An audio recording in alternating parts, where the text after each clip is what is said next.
Mohon maaf, kalau ngomong perang, Indonesia sulit dikalahkan. Kenapa? Buat saya yang paling penting sekarang, Indonesia tuh harus bersiap-siap ya. Satu, kalau perang ini berkelanjutan, karena ini eskalasinya, kalau ada nanya gini, Bu Kony mau perang dunia ketiga belum tentu.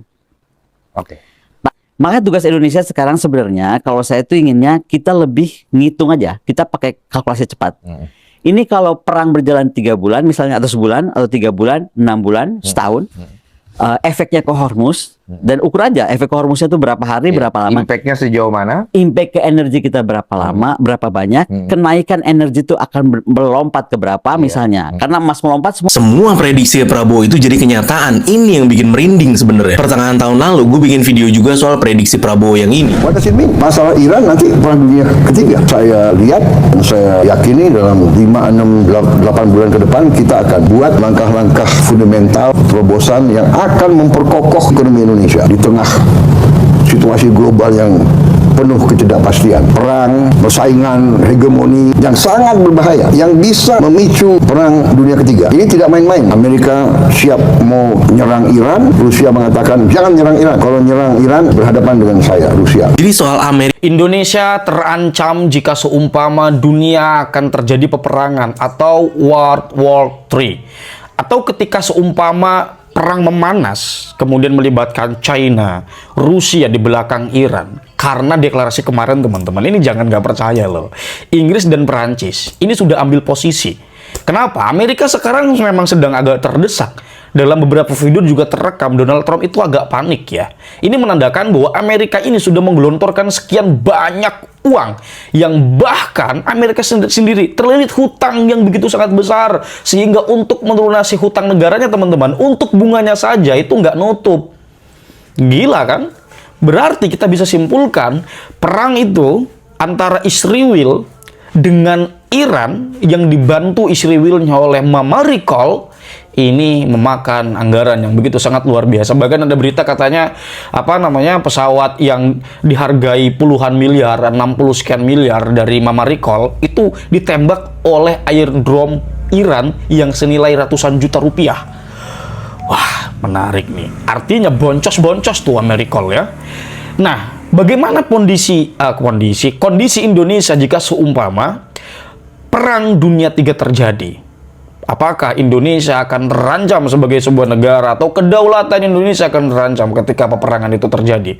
Dan di sini ada Mbak Kony ya, di sini akan memberikan satu pandangan menarik untuk melihat bagaimana keadaan geopolitik ketika Indonesia mengambil posisi untuk menjadi penengah. Apakah power Indonesia akan sebesar itu?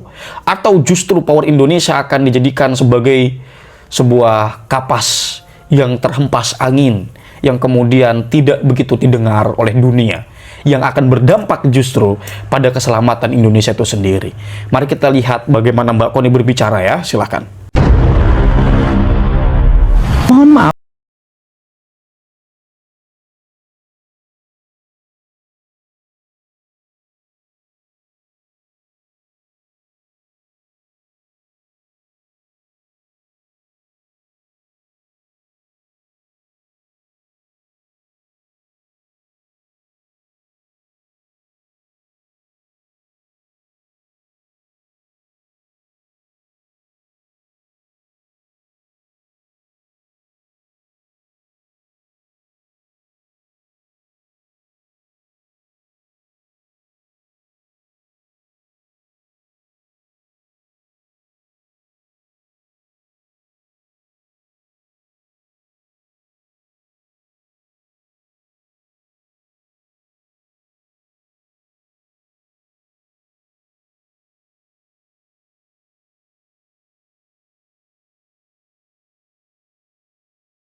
Dari situ masyarakatnya tidak punya ketahanan lagi. Kenapa? Lingkungannya tidak ada lagi sumber pangan. Kenapa? Sungainya sudah tercemar. Kebutuhan pokok lingkungannya padi pun udah hampir nggak ada. Semua menjadi homogen. Yang homogen itu berbahaya bagi Indonesia, bagi kebinekaan. Itu harusnya Indonesia juga punya presiden yang make Indonesia great again. Jadi jangan dulu ngurusin negara orang, kalau saya sih ya. Jangan dulu, jauh dulu kita mainnya, beresnya dulu di rumah kita sendiri gitu loh. Nah, ini yang saya pikir, dan kenapa saya sarankan beberapa hari yang lalu, mungkin presiden terjebak ketika masuk ke BOP. Kita nggak tahu tiba-tiba dikenakan 17 triliun dan itu iuran tahunan. Artinya kan nggak cuma satu kali. Kedua, kita menjadi pembentuk tentaranya BOP, which is menurut aku bahaya untuk TNI. Bahaya untuk TNI itu begini. Pertama, tentara kita itu nggak di bawah UN. Jadi kalau ada apa-apa, siapa yang bertanggung jawab? Yang kedua, kalau UN itu model sistemnya udah jelas. Siapa berbuat apa, kontingennya bagaimana. Ini baru dan bentukannya oleh, sekali lagi ya, oleh board, bukan state. Nah, yang ketiga, ini kalau mau diterjunkan di Gaza kah, apa nanti tertarik-tarik ke area manapun di Teluk, kita mesti paham, konteks perang di sana tuh nggak kayak perang di Papua, nggak kayak perang di Timur Timur.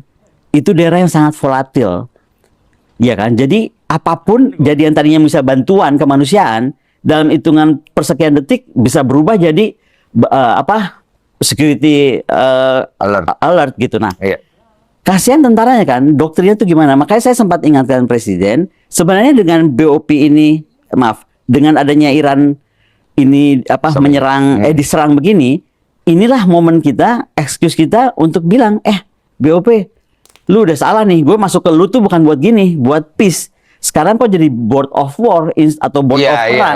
Bisa angkat suara untuk hal itu. Untuk, jadi kita pun keluar dari situ tuh terhormat dan ada pride-nya. Angkat muka gitu loh. Bukan salah kita, bukan kita yang gamang atau kita tiba-tiba berubah pikiran, tapi memang you did something that we're not agree with gitu. Bukan gitu. Ini nih deal-dealannya Gue ini mau sacrifice misalnya uang buat ke Aceh atau buat ke Tapteng 17 triliun. Udah deh gue belokin dulu karena gue peduli Palestina gitu misalnya. Karena ada peace-nya ya. Ada peace-nya, tapi sekarang dengan lu bikin begini, apalagi si bos Ventura ikutan rapat saat menyerang Iran. Jadi tanda kutip. Tanda kutip, gue keluar deh. Ini yang saya lagi coba harap presiden mendengar dan presiden bikin, moga-moga aja dengerin ini, terus mau berbuat sesuatu. Karena bukan aku aja yang ngomong ya, sekarang udah berapa hari lalu kalau nggak salah MOI.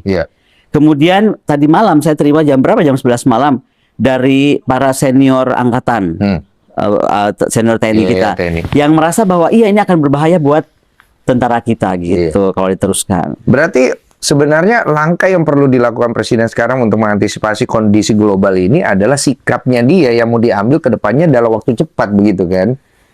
Ya, sebenarnya itu sebenarnya yang ditunggu kan. Sebenarnya dia mau. Contohnya dia ngomong gini, oke deh, gue mau jadi penengah, gue mau jadi mediator. Yang aku dengar malah mau jadi mediator kan, yang terbaru mau berangkat untuk jadi mediator antara Iran dan Amerika. Apakah itu cuma hoax? Udah berangkat kan kalau nggak salah. Bener. Ya, udah berangkat tapi saya nggak tahu kemana. Kok tiba-tiba besok kemarin sudah ada di pemakamannya Pak Trisutrisno? Apakah di tengah jalan berubah karena harus menjadi inspektur upacara? Saya nggak tahu. Tetapi yang pasti sudah berangkat. Nah, tapi menjadi mediator pun, ini menurut saya question mark gitu ya. Mohon maaf dengan segala hormat. Jadi pertanyaan ya? Jadi gini loh, ini negara baru baru perang lah, baru lempar-lemparan gitu, piring terjadi. Kan nggak mungkin. Kita ini siapa? Pertama, kita nggak pernah menjadi mediator untuk Timur Tengah. Ini skala gede lah ibaratnya. Dalam skala, iya kan? Contoh lagi nih, Abraham Accord tadi kita nggak ikutan, yang duduk manis nih nggak ada dordar. Karena Abraham Accord kan nggak pakai dordar perang. Iya, betul. Cuman diplomasi. Lah, ini pas orang lagi tersinggung, marah, apalagi terhina dong dari kepala negara. Dan cucunya kan masih 14 bulan itu loh. Betul. Itu kan buat rakyat Iran, terlepas dia yang pro mau Iran berubah atau tidak, itu kan kehormatan negara, kepala negara kita. Coba kepala negara kita tiba-tiba digituin. Iya, bukan main-main punya lah. Bukan main-main, dan pasti semua rakyat akan bersatu marah. Nah, itu menurut saya momentum yang satu akan membuat rakyat Iran, dia nggak akan retaliasi, pokoknya akan hajar terus. Nah, makanya dia membabi buta kan, menyerang Dubai, menyerang Kuwait, menyerang semua negara Teluk yang menjadi base atau ada base Amerika. Padahal sesama negara Islam ya. Itu yang menjadi lucu gitu. Karena di luaran itu kan narasi yang dibungkus adalah kita warga Indonesia masa berdiam diri para saudara kita yang Islam diserang. Tapi kan tapi Islam kita beda, kita Sunni, dia Syiah. Ya itu, jadinya kan jadi kemana-mana. Karena begini, kita coba luruskan ya, Ya, Bu Koni ya. Sebenarnya kalau dilihat dari kacamata Bu Koni, ini permasalahan agama kah yang lebih dominan, oke? Atau ini permasalahan antara peta kekuasaan wilayah negara yang mana ada tujuan politik daripada Presiden Amerika untuk melakukan serangan kepada Iran.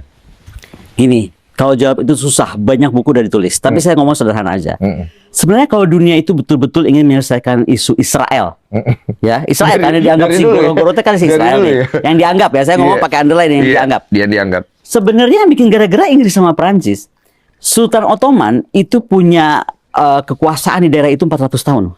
Masih itu ya. Di situ Ottoman ya. Empire, can you imagine 400 years? Tahu. Itu dia nggak mau garis garis bahwa mana misalnya Palestina, mana Israel, mana apa enggak. Why? Dia tahu betul itu Islamnya terpecah, tribes-nya terpecah. Islamnya ada Syiah pangkat 1, pangkat 2, Iya, pangkat 3, iya. pangkat Ada 7. hierarkinya. Ya, ada Oh. hierarki.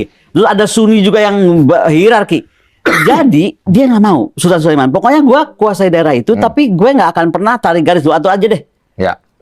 Apa TST deh antara lu. Kayak digantungin sama dia. TST lah antara lu sendiri lah gitu kan. Yang lu ngerti tribe-nya, lu ngerti apa pantangannya. Nah, tiba-tiba datanglah dua kolonel bego ini kan Iya. Si ya kan, Inggris, yang iya. Inggris sama Perancis. Iya. Bos, kita pusing nih, begini tuh tarik aja garis. Tarik garis. Tarik garis. Dan itu di ACC oleh negara besar waktu itu. Paham, Ada Inggris, ada Amerika Serikat. Nah, maksud saya kalau memang kita betul real mau menyelesaikan, kenapa sih nggak panggil aja tuh yang gara-gara ini kan negara dua ini. Lu selesai deh. Duduk bareng gitu.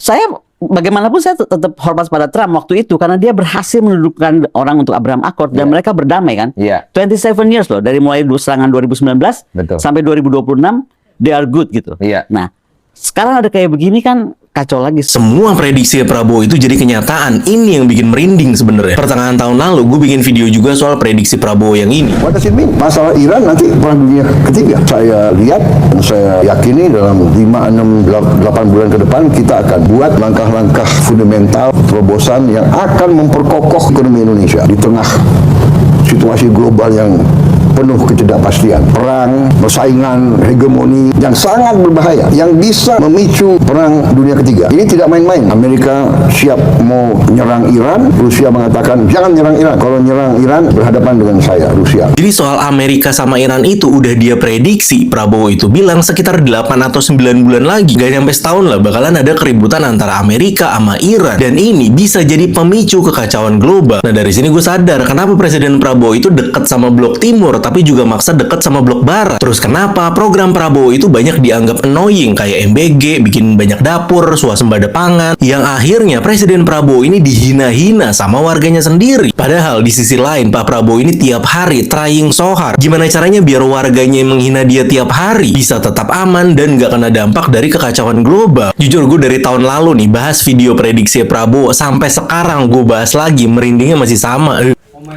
Oke, itu dia teman-teman ya. Bagaimana kemudian teman-teman melihat Mbak Koni berbicara tentang keadaan negara kita sebagai sebuah negara yang kita tidak tahu lah tepat atau tidaknya Bapak Prabowo Subianto kemudian mengambil posisi yang mungkin akan dianggap sebagian orang sebagai posisi yang berbahaya. Tapi bagi yang lain Bapak Prabowo itu hebat. Kalau seumpama bisa mendamaikan antara keduanya, Iran dan Israel. Karena sekarang sampai detik ini pun serangan itu terjadi teman-teman. Kan katanya kapal induk dari Mama Recall itu yang apa namanya Abraham Lincoln. Nah, itu katanya sudah dibombardir oleh Iran. Selat Hormuz ditutup. Nah, baru selama Selat Hormuz ditutup saja kita sudah ketar-ketir loh, bayangkan.